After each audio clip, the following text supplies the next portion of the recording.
C'est surprenant, monsieur, que vous l'attendiez ici. Non, vous voulez pas vous mettre au grand jour? Ouais. Pardon? Militaire? De quoi? Non, ça m'intéresse pas. Ça m'intéresse pas. Je suis cible de harcèlement électromagnétique. C'est pour ça que je suis un peu attentive aux gens qui sont alentour. Voilà. Militaire, oui. Pourquoi vous me dites que vous êtes militaire? Qu'est-ce que ça peut me faire que vous êtes militaire? Vous êtes militaire, vous semblez pratiquer le harcèlement électromagnétique plutôt. Qu'il vous soit fait pareil, monsieur, hein? Qu'il vous soit fait exactement pareil, hein? Que lorsque vous aurez mon âge, que des crapules enfin, sauf présomption de votre innocence, hein, qui s'acharnent sur vous, hein, des gens à qui vous aurez rien fait, à qui vous aurez rien fait.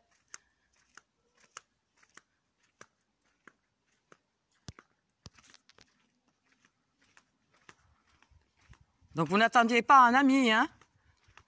Vous étiez là pour quoi faire?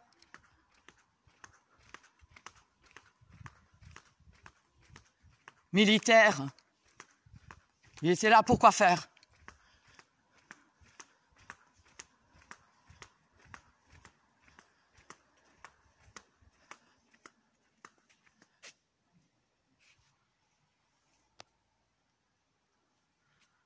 Voilà, militaire.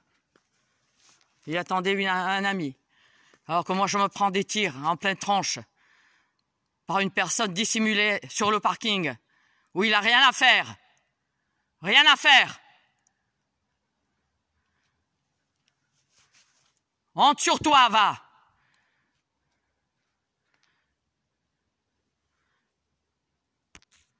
Oui, alors voilà, nous sommes le 1er juillet 2020. Voilà, je suis venu, j'ai dû sortir devant la violence des attaques électromagnétiques. Je suis cible de harcèlement électromagnétique et de gang stalking. Et est-ce qu'on voit? Voilà. Donc là, on ne voit pas très bien, mais voilà. Donc un individu se trouvait là. Il est probablement descendu d'une sorte de camionnette, pas de camionnette, une fourgonnette noire, FK. Voilà, il est resté là. Moi, entre-temps, je suis passé un peu plus haut sur le parking.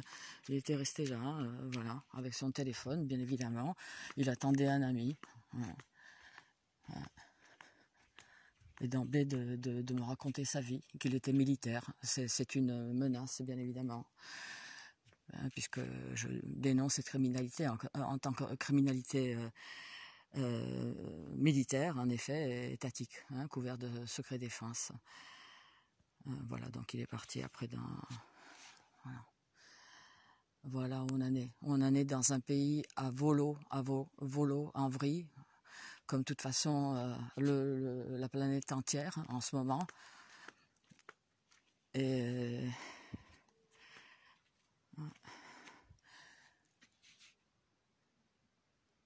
nous sommes tous en danger. Nous sommes tous en danger. L'État est faible, l'État n'assure plus la sécurité de ses citoyens. Nous sommes tous en danger. Donc pour ceux qui ne sont pas du tout au courant de cette criminalité qui a des décennies et décennies, qui a plus de 40, 50 ans, c'est une criminalité qui avait été initiée par des scientifiques nazis qui ont pu continuer leur recherche aux États-Unis après pour nombre d'entre eux. Eh bien, donc pour ceux qui ne connaissaient pas du tout, vous avez un seul document français, droit comparé du harcèlement électromagnétique, nécessité d'une loi française.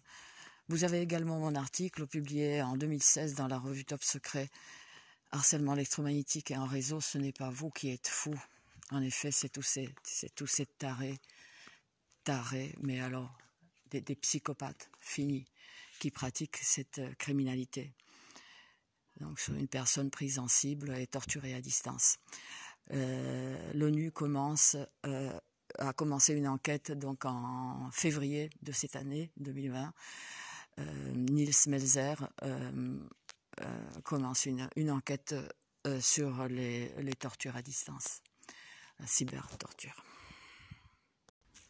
Donc harcèlement électromagnétique, ça veut dire, c'est un assassinat progressif, hein. C'est irradier, agresser, torturer à distance. À distance, une personne truffée d'implants, comme c'est mon cas et le cas de tant d'autres cibles, de ce harcèlement absolument terrifiant et méconnu en France.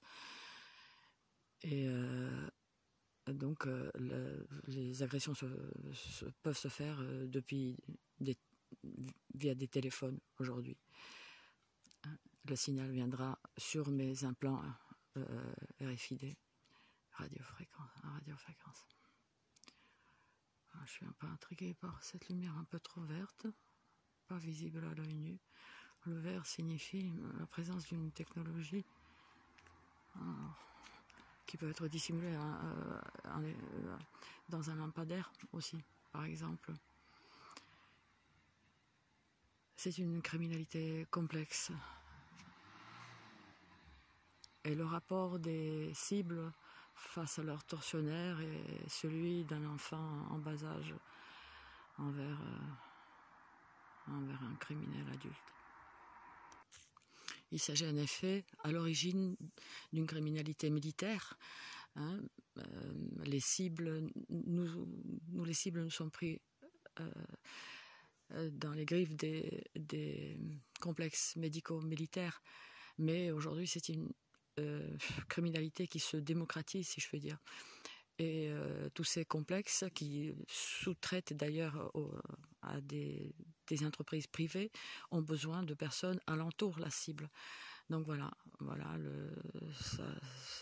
c'est des personnes souvent entre 25 et 35 ans. Donc ils savent parfaitement ce qu'ils font, parfaitement. Que le beau soit fait selon vos œuvres. Voilà, le harcèlement électromagnétique. Vous en êtes peut-être déjà la cible.